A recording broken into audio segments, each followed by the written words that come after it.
రాలే ఏమన్నా రాలేదా వచ్చినాయా మరి ఇప్పుడు ఏం రోగం పుట్టింది నాకు అర్థం కాదు ఇప్పుడు ఎందుకు గుంటుతాంది అది ఎందుకు నీళ్ళెత్తలేవు వస్తున్నాయా ఇప్పుడు మరి ఏం చేయాలా లాగులు వలిగేదాకా చంపాలే మంచి మాట కాకపోతే ఏం చేస్తారు మంచిగా కట్నే ఇల్లు పెట్టిపోయి కదా 5 ఏళ్ళు నడిచింది కదా మరి మీకేం బీమారి వచ్చింది నాకు అర్థం కాదు ఇంత పొడుగు మాటలు మాట్లాడుతుందా అడ్డం పొడుగు మాట్లాడుతుందా పొద్దున్న లేతే కేసీఆర్ చావాలి నువ్వు 1000 జన్మలు ఇచ్చినా నేను చావనా కొడుకు అనుకుంటున్నావు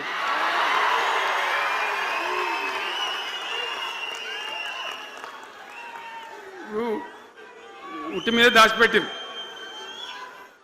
మన ఇళ్ళలో దాతారు కదా ఏది ఉట్టి ఉట్టి అని ఉంటుంది ఇప్పుడు మీకు తెలుసో లేదో కానీ ఇప్పుడు ఈ మధ్యలో ఫ్రిడ్జ్లు మోపోయిన మునుపు ఉట్టి అనేది ఉంటుండే ఎండిపోయిన చేపలోకి నీ రొయ్యలో అవి ఉంటుంది మరుగులు ఉంటే దానిలో పెడుదురు పిల్లికి అందదా ఉట్టి కింద కూసుకొని శాపం పెడతా ఉంటుంది తెగాలే పడాలి పిల్లి శాపానికి ఉట్టి తెగుతుందా మరి విధవారు కేసీఆర్ చావాలంటే కేసీఆర్ చస్తాడా మీ దీవెన మీ ఆశీర్వచనం ఉంటే జీవన్ రెడ్డి గారు అన్నాడు నాకు 75 ఏళ్ళు వచ్చినాయి జీవన నేను చెప్తున్నా నాకు కూడా 72 వచ్చినాయి నీ వెనకనే నేను కూడా లైన్లోనే ఉన్నా నేను ఒక్కటే మాట చెప్తున్నా ఈ మా దేశభక్తి శ్రీనివాసేమో నాకు ఇంత పెద్ద కట్ట రాసి ఇచ్చాడు నువ్వు మాట్లాడాలి అవన్నీ కాదు ఇక్కడ దరిద్రం పోయేదాకా ఇక్కడ టాప్ టు బాటం అన్ని వర్గాల ప్రజలు ఇది మా తెలంగాణ మేము గర్వంగా బతుకుతాం సంతోషంగా బతుకుతాం అన్ని వర్గాల ప్రజలు తలెత్తుకొని వచ్చేదాకా మనం సేవ చేయాల్సిందే చివరి శ్వాస దాకా కూడా చేయాల్సిందే తప్పదు బ్రహ్మాండంగా ముందుకు తీసుకొని పోవాలి మీరు కూడా నాకు 75 వచ్చింది కాదు ఇవాళ మీరు 50-25 ఏళ్ళు తగ్గిపోయింది మీ వయసు అంత యువకునిలాగా అంత ఉత్సాహంగా ముందుకు దూసుకొని పోదాం తెలంగాణ ఎట్లా మంచి దాని సంగతి చూద్దాం ఇప్పుడు అన్నీ ఒక పొదరిల్లు లాగా చేసినాం కరెంటు చక్కగా ఉండేనా కేసీఆర్ రాకముందు కరెంటు ఉండేనా కేసీఆర్ ఉన్న రోజులు మంచిగా ఉండేనా మరి మళ్ళీ ఇప్పుడు ఏం రోగం వచ్చే ఏం బీమారి వచ్చే కరెంటు కాకెత్తుకొని పోయిందా ఆనాడు 7000 మెగావాట్లుంటే ఒక ఏడాది లోపల మంచిగా చేసి 24 గంటల కరెంట్ ఇచ్చినాం ఒక క్షణం కూడా పోకుండా ఎప్పుడైనా రిపేర్ అవుతుంది తప్ప టెక్నికల్ ప్రాబ్లం అవుతుంది తప్ప పోకపోతుండే అంత మంచి పవర్ సప్లై చేసినాం దాని తర్వాత యాదాద్రి భద్రాద్రి ఇంకా చాలా కొత్త సబ్స్టేషన్లు నిర్మాణం చేసినాం జనరేటింగ్ స్టేషన్లు పెట్టాం 20,000 మెగావాట్లకు తీసుకొని పోయినాం ఏది దరిద్రులకు రాజ్యం అప్పయ్యే ముందు 20,000 మెగావాట్లకు తీసుకొని పోయినాం మరి ఏం రోగం వచ్చింది ఏం బీమారి వచ్చింది ఎందుకు ఇబ్బంది పెడుతున్నారు అనేక చోట్ల రైతుల పొలాలు ఎండుతున్నాయి పేపర్లలో ఫోటోలు వస్తున్నాయి టీవీలలో వస్తున్నాయి జనం ఏడుస్తున్నారు ఎందుకు ఈ బాధ కలుగుతూ ఉంది ఇది ఆషామాషి వ్యవహారం కాదు ఇది జీవనమరణ సమస్య మన బతుకు తెరుగు సమస్య ఓట్లు వేసేటప్పుడు నేను సిల్కలకు చెప్పిన ఉల్టా పల్టా ఎటు పడితే అటు వేయకుండా దెబ్బతింటారని చెప్పిన నా మాట ఇన్నోడు ఇనలే ఇప్పుడు ఏమైంది ఏం జరుగుతుంది ఆ రోజు నేను చెప్పిన వీళ్ళు కనుక గెలిస్తే ఈ దుర్మార్గులు వీళ్ళ గుండె లోపల తడి లేదు వీళ్ళు రైతు బంధుకు రామ్ రామ్ దళిత బంధుకు జై భీమ్ అయిందా అట్లే పక్క ముచ్చట అనేది ఇక ఇవాళ ఇప్పుడు జీవన్ రెడ్డి గారు చెప్పిండు కాంగ్రెస్ వాళ్ళు సభ పెట్టినాడు కాటారంలో బుడరంలో పెట్టినాడు ఆడ పైసలు ఎత్తారట ఇది ఒక్క తేపకేసే రైతు బంధు నెలకొకిస్తా ఎకరానికా అంటే 2 నెలలకు ఒక ఎకరానికి అంతేనా 6,000 వేసినాం మా అంత సిపాయిలను బొచ్చగొట్టుకుంటారు ఆనాడు ఎట్లా పడేది రైతు బంధు 10 రోజుల గ్యాప్లో మొత్తం రైతులకు వచ్చేసింది. టంగ్ మన సెల్ ఫోన్ మోగుతుండే, మంచిగా టింగున పోయి బ్యాంకులకి వెళ్ళి తెచ్చుకుంటుండే. ఎక్కడ పోయి మరి ఏం మాట్లాడిండ్రు? ఉరుకుని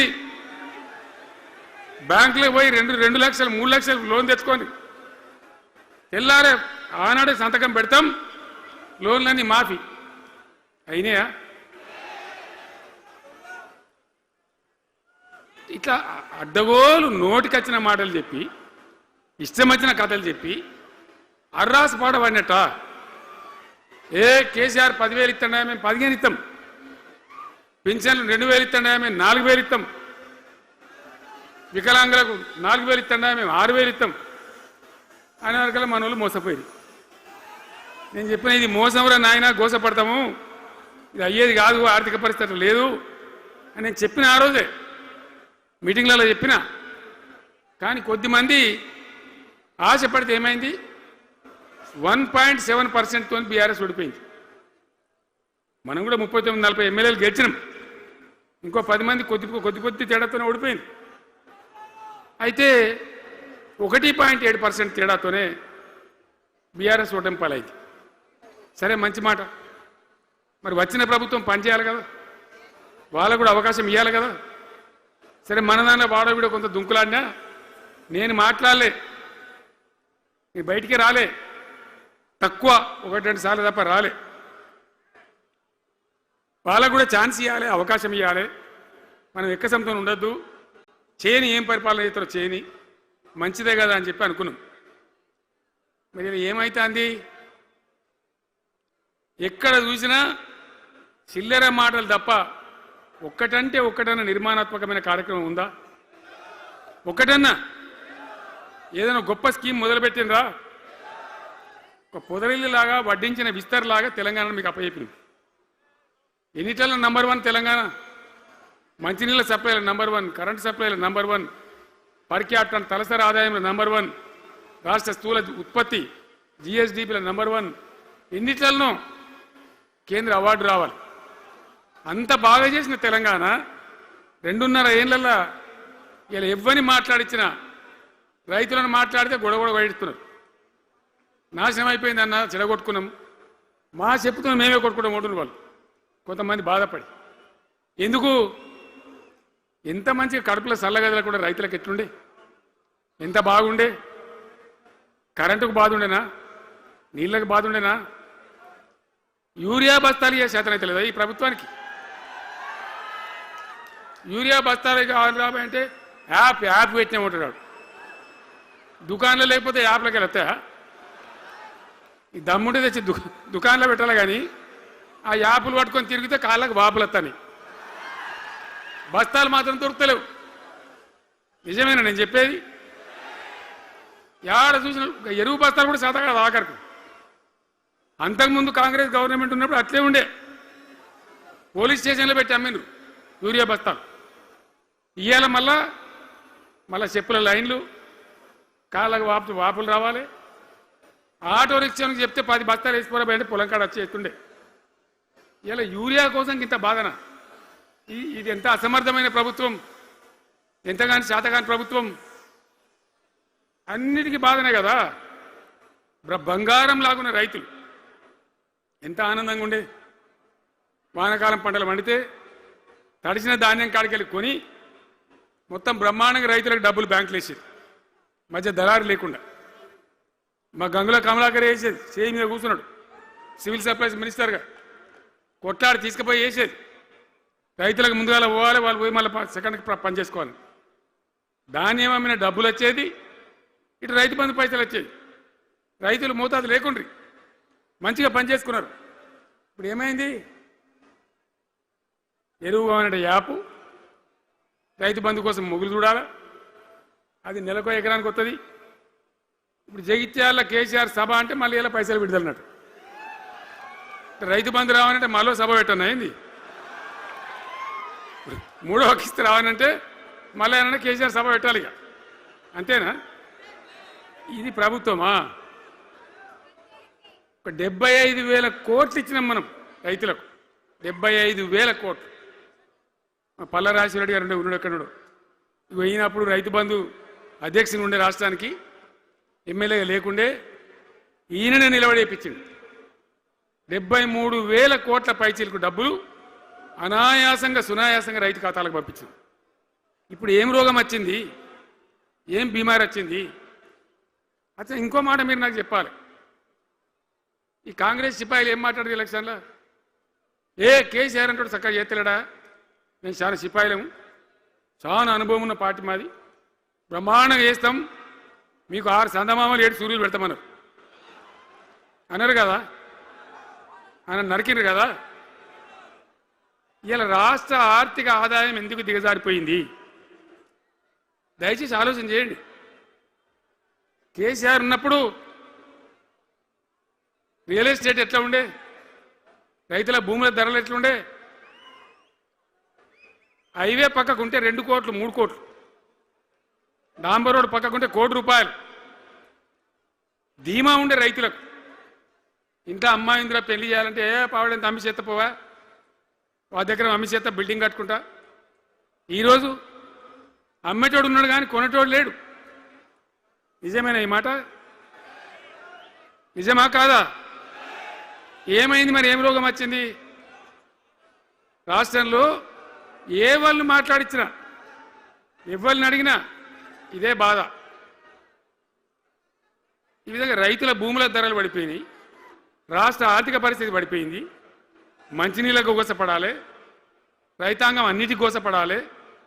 ఇవాళ మక్కలండి, మక్కలు వచ్చినాయి, పెడితే కొంటమని చెప్పారు, కొనకపోతే కొనమని చెప్పారు. ఈ శాతకాని దొంగతనం ఎందుకు? లోపల అధికారులకేమో కొనకూడదని చెప్తున్నారు, మీది కొంటమని చెప్తున్నారు. మక్కలు కొనే ధీమా ఉందా? ఇవాళ కొంటుండ్రా? వడ్లు కొంటుండ్రా? కొనకపోగా మళ్ళీ ఇంకా బోనస్ ఇస్తామని ఒక బోగస్ మాట. ఎవరికైనా నచ్చిందా? బోనస్ వస్తుందా?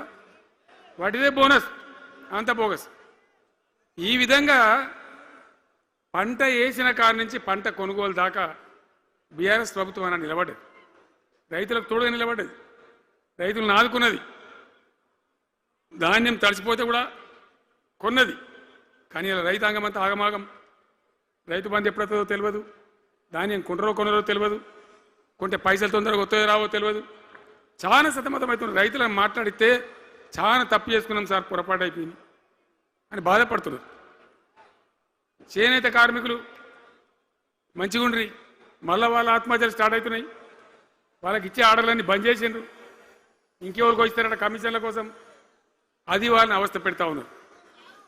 ఉద్యోగులు ఆనాడు మనం 72% ఇచ్చినాం, వాళ్ళు తెలంగాణ ఉద్యమంలో పనిచేశారు కాబట్టి టీఎన్జిఓ అంటోళ్ళు సమైక్య రాష్ట్రంలో కూడా వాళ్ళ ఉనికి పొడగొట్టుకోలే, టీఎన్జిఓగానే ఉన్నారు తెలంగాణ ఎన్జిఓలుగా.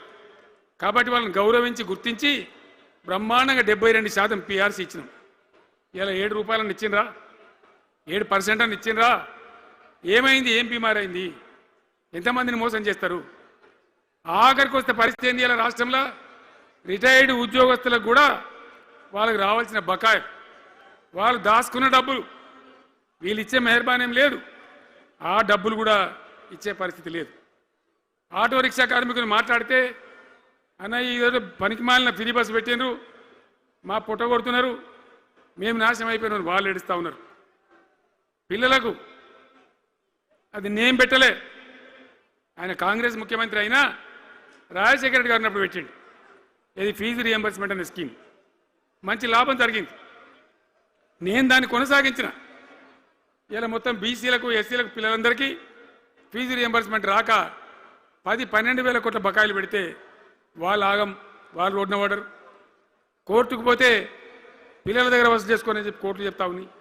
వాళ్ళ గతి ఏం కావాలి? ఇప్పుడు ఎవరిని కదిలిచ్చినా ఈ రాష్ట్రంలో, ఎవరిని మాట్లాడించినా, ఒక విద్యార్థిని మాట్లాడినా, ఒక రిటైర్డ్ అయిన ఉద్యోగిని మాట్లాడినా, పనిచేస్తున్న ఉద్యోగిని మాట్లాడినా, రైతాంగంతో మాట్లాడినా, ప్రతి వాడు ఒక అసంతృప్తి, ఒక బాధ, మాకేదో అన్యాయం జరిగినటువంటి పరిస్థితిలో మాట్లాడుతూ ఉన్నారు. పిల్లల పాపం చదువుకునే వాళ్ళు ఉంటే వాళ్ళకి విదేశాల్లో సీట్లు వస్తే 20 లక్షల రూపాయలు ఇచ్చినాం. అంబేద్కర్ పేరు మీద, జ్యోతిబా పూలే పేరు మీద, ఎస్సీ పిల్లలకు, బీసీ పిల్లలకు, ఓసీలలో కూడా నిరుపేదలకు ఇచ్చినాం. ఇలా దాన్ని బంద్ పెట్టిండ్రు, వాళ్ళు ఆగమైపోతా ఉన్నారు, అన్నీ కూడా సర్వనాశనం చేస్తూ ఉన్నారు. అన్ని స్కామ్లు, కుంభకోణాలు, భూ కబ్జాలు, పొద్దున్న లేస్తే పేపర్ తిప్పితే బాధ కలిగేటువంటి పరిస్థితులు. సో ఈ రకంగా సింగరేణి, అద్భుతంగా ఉన్న సింగరేణి నాశనం చేసి ఇలా బొగ్గులకు స్కామ్, సివిల్ సప్లైస్ల స్కామ్, మొత్తం అని కూడా స్కామ్లు, దోపిడీ తప్ప ప్రజలకు పనిచేసే పరిస్థితి లేదు. మరి ఏం జరగాల? కాంగ్రెస్ వాళ్ళు చెప్పిన మాటలు వింటే ఈ మాటలు కోటలు దాటినట్టు ఇష్టం ఉన్నట్టు చెప్పారు. చివరికి ఏందిరా ఇప్పుడు 2.5 ఏళ్ళు గడిచిపోయింది. మరి ఏంది కథ? కాకి పెడదామంటే కంకెడి లేవు, పిట్టకి పెడదామంటే పిడికెడి లేవు. వటియే ముచ్చట్లు, వటియే మాటలు తప్ప ఎక్కడ ఏం జరిగింది లేదు. ఏ డిపార్ట్మెంట్లో కానీ, ఏ రంగంలో కానీ, ఒక ఇరిగేషన్లనా, ఒక కరెంట్లనా, ఇంకో దానిలనా, ఒక అర్బన్ డెవలప్మెంటా, రూరల్ డెవలప్మెంటా ఏమైనా జరిగిందా? ఆనాడు మన పల్లెలు బాగు చేసుకోవాలని చెప్పి దేశంలోనే ఎక్కడ లేని విధంగా పల్లె ప్రగతి కార్యక్రమాలు చేసినాం. ప్రతి ఊరికి అన్నేళ్ళ తెలుగుదేశం కాంగ్రెస్ గవర్నమెంట్లు ఉంటే చచ్చిపోతే ఏడగాలేసుకోవడం జాగా కూడా చూపించలే. ప్రతి గ్రామానికి ఆనాడు మనం వైకుంఠ ధామాలు కట్టినాం, ప్రతి గ్రామంలో క్రీడా ప్రాంగణాలు కట్టినాం, ప్రతి గ్రామంలో నర్సరీలు పెట్టినాం, ప్రతి గ్రామంలో పల్లె ప్రకృతి వనాలు పెట్టినాం, ప్రతి గ్రామ పంచాయతీకి ట్రాక్టర్ ఇప్పించినాం. ఆనాడు చెత్త తీసేది, ఇలా పనిచేస్తున్నాయి ట్రాక్టర్లు. ఊళ్ళలో ట్రాక్టర్లు పనిచేస్తున్నాయన్నా, మూలకు పడ్డాయి, డీజిల్ పోసే దిక్కులేదు. ఏం చేయాలి? పల్లె ప్రకృతి వనం పెడితే దాన్ని నీళ్ళు పోసే దిక్కులేదు. ఏం రోగం వచ్చింది? ఏం బాధ? డీజిల్ లేదా? ఆ తెలివి కూడా లేదా? ఆ రోజు నేను చెప్పిన ఆర్థిక శాఖ కార్యదర్శిని పిలిచి అవసరమైతే ఎమ్మెల్యేల జీతాలు బంద్ పెట్టుండ్రు కానీ గ్రామ పంచాయతీల డబ్బులు మాత్రం విడుదల చేయండి అని చెప్పినండి. అంత టెన్షన్గా డబ్బులు పంపించేది, కార్యక్రమాలు జరిగేది, గ్రామాలు మంచిగా ఉండేది. అది నాశనం పట్టిండ్రు. మున్సిపాలిటీలు అయితే మురిక్కుపాలు అయిపోయినాయి. మరి ఏం చక్కగా ఉన్నట్టు? ఏం బాగున్నదన్నా?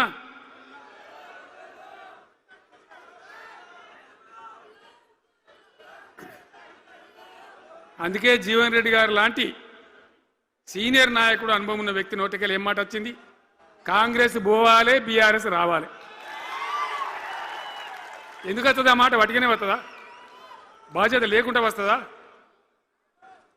ఏది చూసినా కూడా చక్కదనం లేకపోతే, పొద్దున్న లేతే దోపిడి తప్ప ఇంకోటి లేకపోతే ఎందుకు ఈ పరిస్థితి వస్తుంది?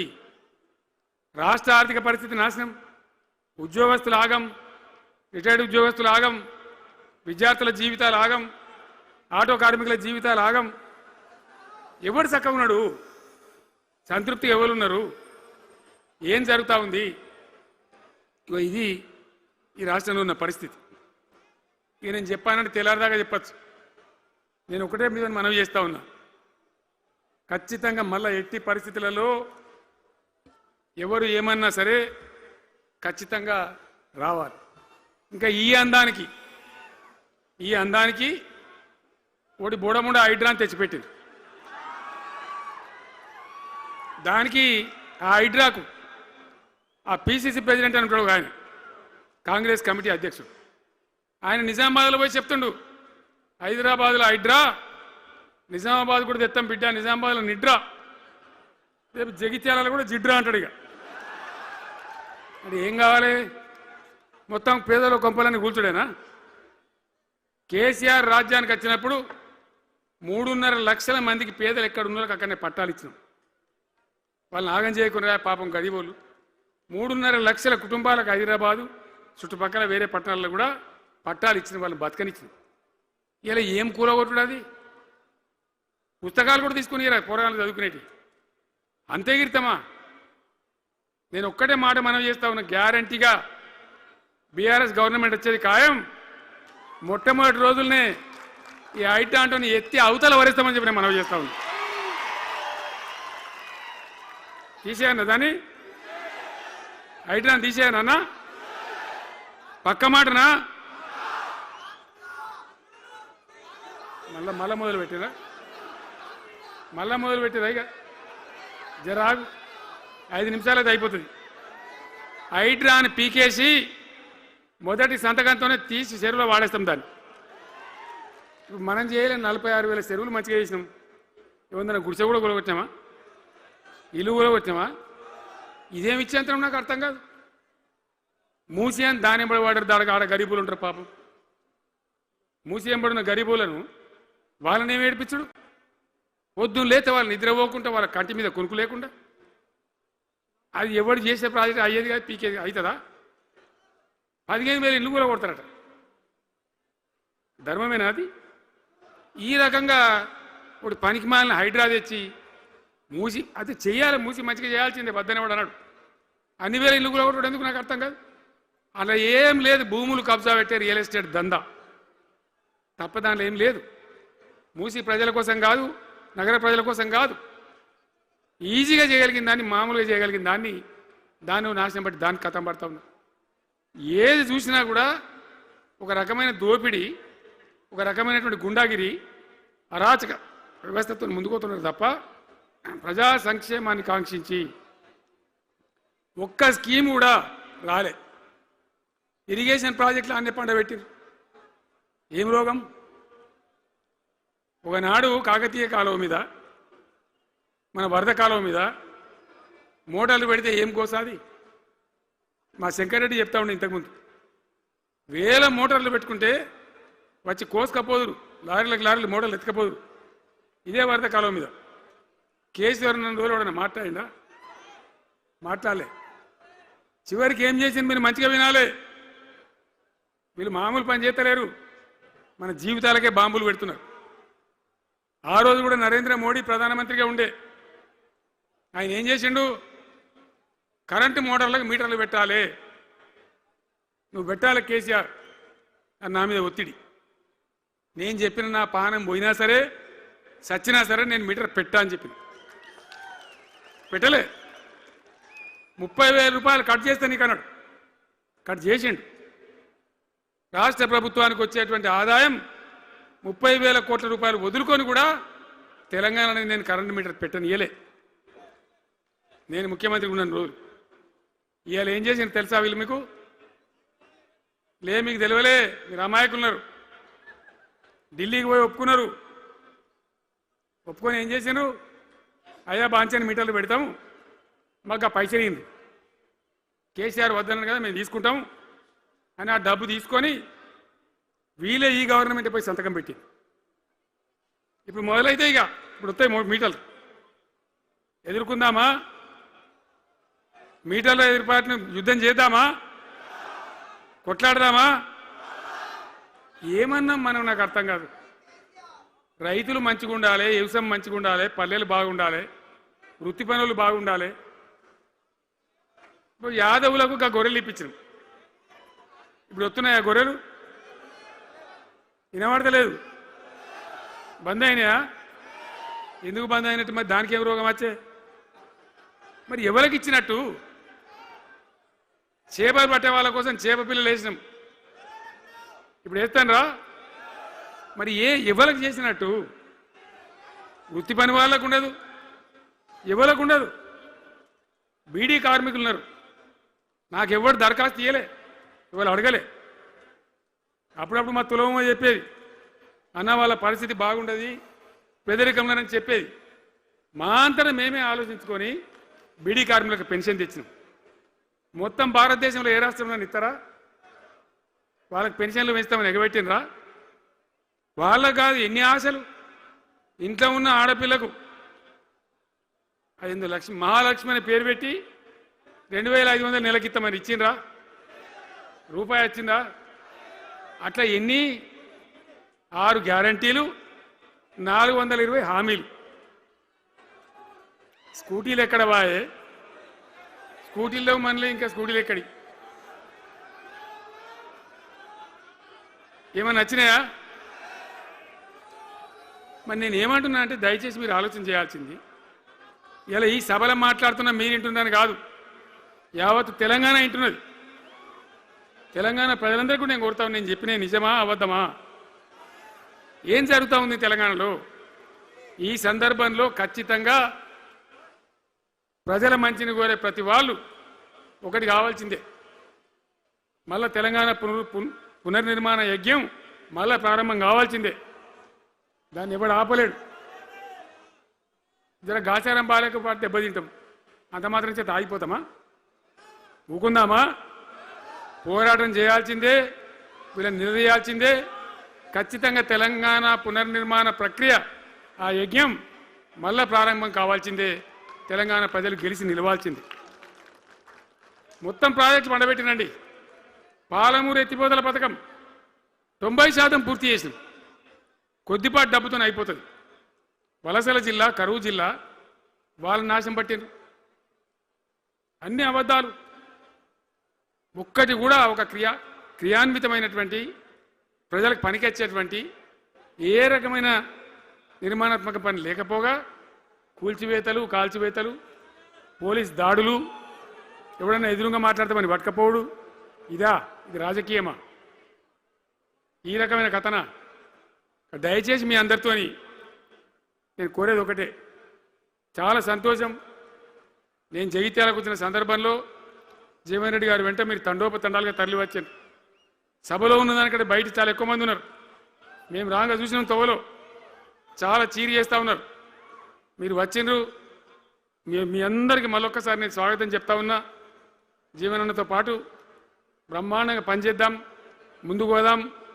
ఈ జగిత్యాల జైత్ర యాత్రనే మళ్ళీ మన రాజకీయ శక్తుల పునరేకీకరణ చేసుకుంటూ మనం విజయం సాధించే వైపుగా పోవాలి. తప్పక విజయం సాధించాలి. తెలంగాణ పునర్నిర్మాణ యజ్ఞం పునఃప్రారంభం కావాలి. ముందుకు పోయి మనం విజయం సాధించాలని కోరుకుంటూ మీ అందరికీ కూడా పేరు పేరున ప్రతి ఒక్కరికి ధన్యవాదాలు తెలియజేస్తూ నేను సెలవు తీసుకుంటా ఉన్నా. జై తెలంగాణ, జై తెలంగాణ.